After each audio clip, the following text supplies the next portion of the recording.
He chose his best friend over me and said my texts were aggressive. Part 2. When I finally texted Dan, I was already anxious but trying to stay neutral.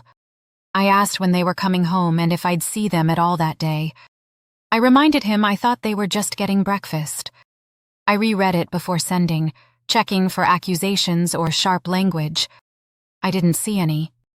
20 minutes later, he replied that they were thinking of taking a walk by the river and asked if they should pick me up. By then, something in me had already shifted. I felt foolish for sitting around waiting.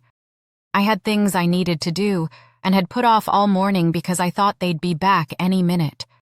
So I told him it was fine and that I was already out on my walk and would probably apply to jobs afterward. Then I added another message. I explained that, for context, I might have wanted to be included earlier in the day, and probably would want to be included around dinner at least if that was okay with everyone. To me, that was honesty. I wasn't yelling. I wasn't blaming. I was naming a feeling so it wouldn't turn into resentment.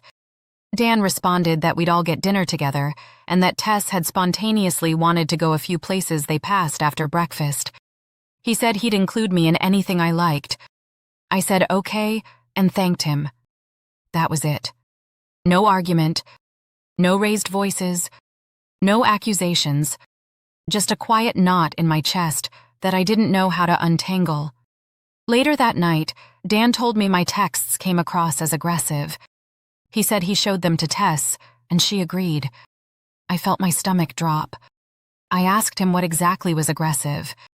He couldn't really explain it beyond saying it felt passive-aggressive and uncomfortable. I replayed the messages in my head over and over, trying to find the hidden meaning everyone else seemed to see.